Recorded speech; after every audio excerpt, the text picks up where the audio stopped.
welcome back to my channel. If you are new here and like the video, be sure to hit the like and subscribe button for more content. Thank you for watching.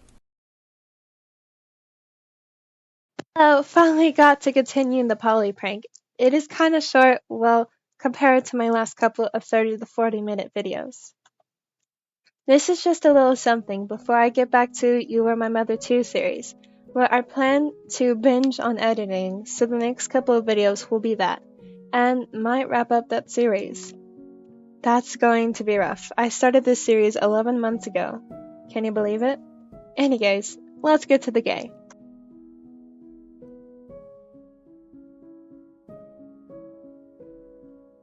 Akawa felt bad for getting both Akashi and Yamaguchi wrapped up into this, and he wasn't even going to go extreme.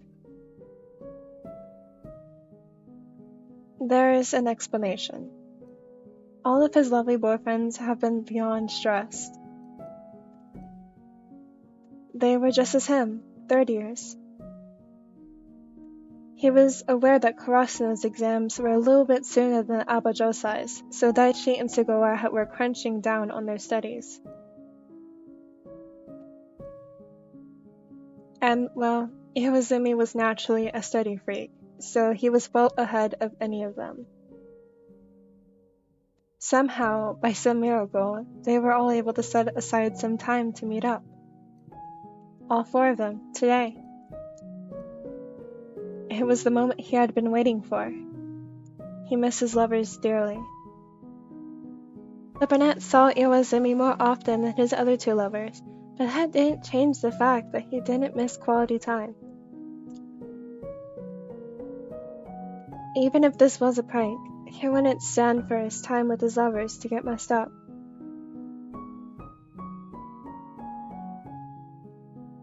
Even though he was the one that created the prank. He giddily jumped up from his spot on the couch and packed his bag to get ready to spend the night at Sugawara's, except he left out a few things. All a part of the plan.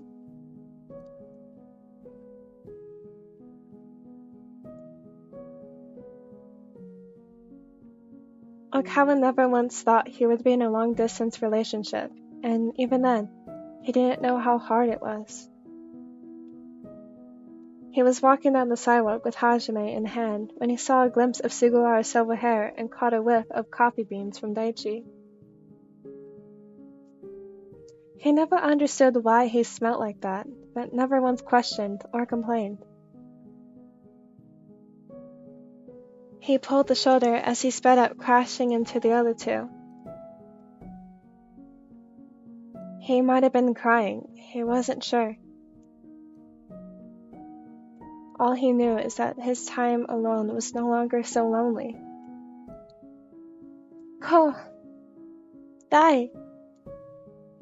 He sniffled into the crook of Suga's neck. Wow, you don't get that excited when you see me. Don't worry, Daichi is the same.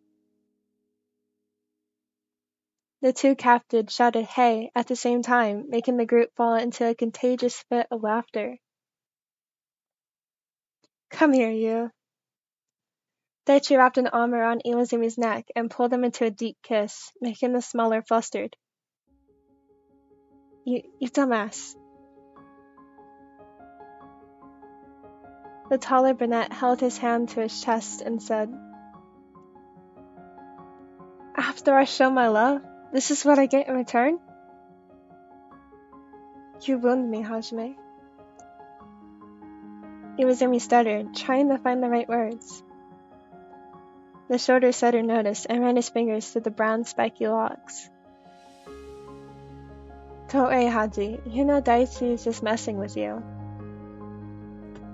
Yep. This was Oikawa's version of a perfect life. He stood in awe of his boyfriends just being themselves.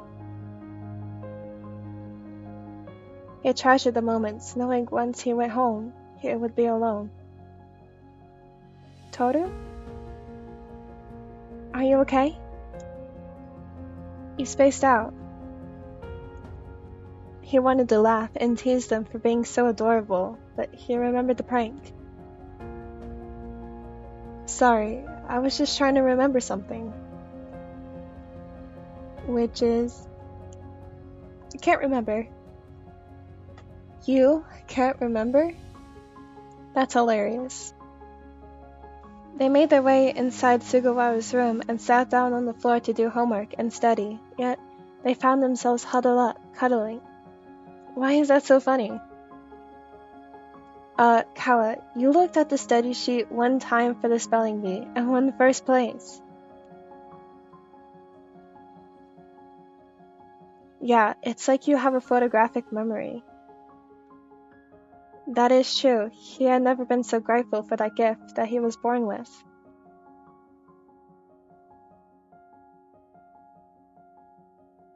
He had always been a fast learner, which many were jealous. He bet even Iwazumi was because he always worked so hard. We should get to homework. He laughed, changing the subject.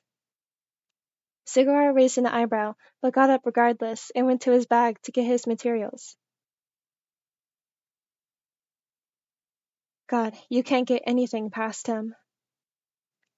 Finally, thought you'd never bring it up. Well, at least the ace liked studying for some bizarre reason. Oikawa got his bag and looked in, finding no homework. He frowned and scratched his head. Is everything okay? The white-haired boy's head darted back up with a worried gaze at the captain. I forgot my homework. That's so strange. I thought for sure I put it in here. Maybe you left it on accident? He suggested getting his own stuff out. No. I could have swore that I put it in there. Wait, did I even get it out of my locker? Even the ace looked away from his own homework and shot a worried glance towards him. Ah, silly me, I've been so forgetful lately. He laughed to himself. Hey. Yeah?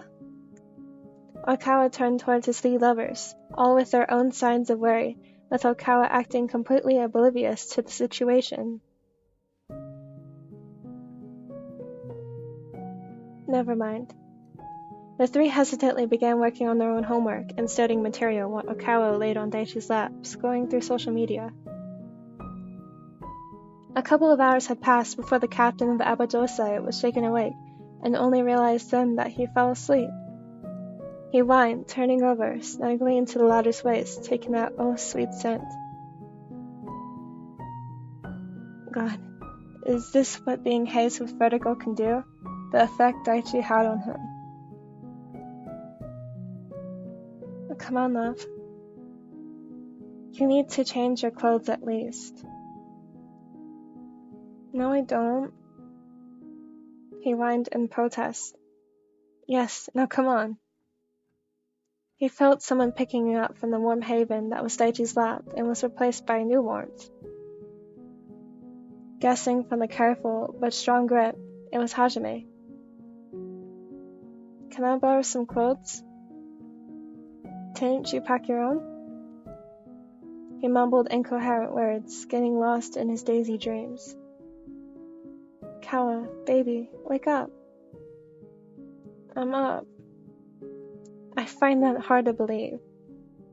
Iwazumi made a few brave hops with Oikawa on his hip, waking him up for sure. Iwa! Why did you do that? You were drooling on me. Plus, you need to wake up. No, I don't. That was the one thing that the other three both loved about Oikawa. He was such a baby whenever he was first woken up. But if we're being completely honest, Daichi is much worse. Toru, I have dinner ready. His head perked up, and his overall sour mood immediately changed. Sugura had the best cooking. Every time he said he would only eat 1 serving, he would find himself 4 servings in with no regrets.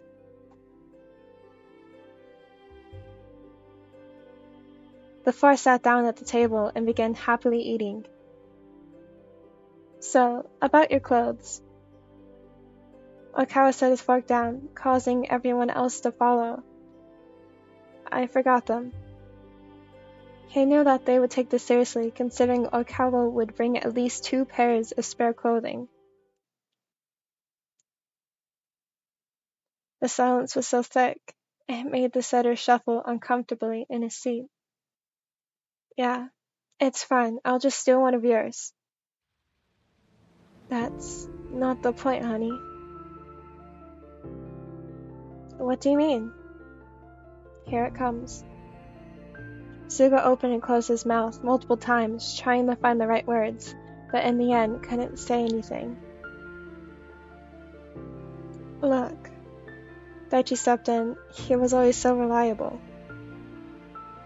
I get that it's okay to forget something every once in a while, but you never have. And suddenly, it's a lot. Like, did you even pack anything? Of course I did.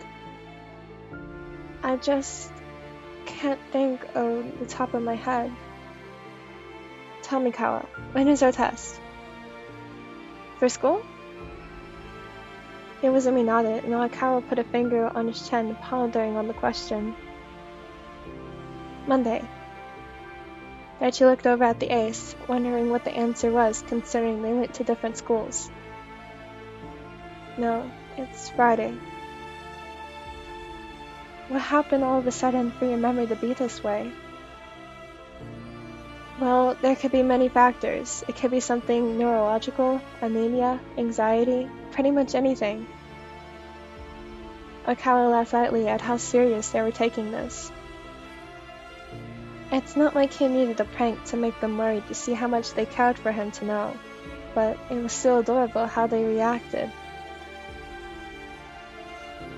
He knew if he were to do the extreme version of the prank, hell would break loose. He shuddered, just thinking about it. Toru? He snapped back into reality, hearing his lover's voice. Sugura was right next to him, crouched down, with an almost scared look. You zoned out. Wait. This isn't what he wanted. He felt Daichi tug on his shoulder, pulling him into the other side, showing an equally terrifying gaze, yet he had more composure. Are you feeling okay? Does something hurt? You have to tell us, Toru. Everything kept on piling on top of each other before he had time to explain. Wait. Calm down. Damn it. I knew we should have stayed home. What? Stayed home? So that he would suffer alone? Oikawa stared with wide eyes at Koshi, snapping at the latter, which never happened before. Listen, it's just as much of our fault as it is his. Mine? Yeah, well, you're the one who's always been near him, so it is your fault. What was going on? Oikawa could do nothing but watch the argument that was happening right over him. Wait. Stop it. God, Daichi, why aren't you on my side with this? I'm on no one's side here. You're so useless, you know? Stop it! The three looked towards the captain, who was still civilly seated in his chair and had a rather frantic look crossing his face. What in the hell is going on here? Well, this is our revenge for you pranking us. Well, A couple of seconds passed. Wait. A couple more seconds. You knew? We all knew. How? I could have swore I kept it on the low. Yeah, we know. In truth, Sugora grabbed onto the latter's hand, rubbing his calluses that were the same as his from setting. We did believe it. Once you fell asleep on me, we pretty much forgot all about our homework. We had a boyfriend meeting. Oikawa gasped and put a hand to his chest. Without me? I'm offended. And you pranked us. Touché. We discussed maybe taking you to a doctor when your phone went off. My phone? Then it clicked. Say, Kawa, what's this Polly Bottoms group chat? I can explain. Yeah, you got lots of explaining to do. But they stood above him. It was like a child getting scolded for doing something bad. So, about those clothes. Looks like you'll be sleeping in the clothes you're wearing. What? But they're uncomfortable. Should have thought about that before you forgot your clothes. The brunette pouted before a smirk was quickly replaced. Fine. If you don't give me clothes, I obviously can't fall asleep in these, so I guess I'll have to... The setter seductively swayed his hips, making his loose pants fall over slightly, and he placed each hand on either side of the rim of his shirt, slowly pulling it upward over his head. The act made his perfectly styled hair tousled and wild. Daichi quickly looked away, a blushing mess, as he covered his cheeks with the back of his hand.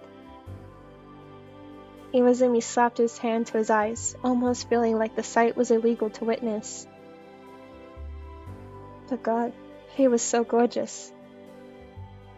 Shit, he muttered under his breath.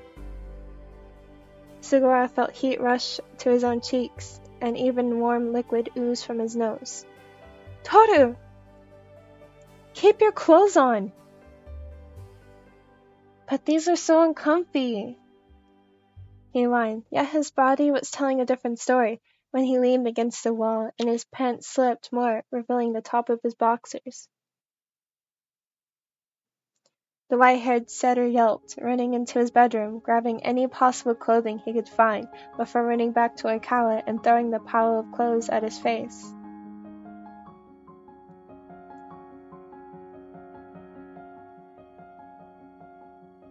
Here! Keep your clothes on! Okay. He laughed and hugged the smeller, trying to tease him some more when he felt a harsh jab in his ribs from the latter's elbow.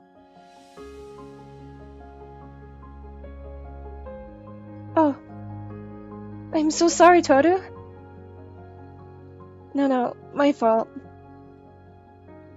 Well deserved, though. Iwa?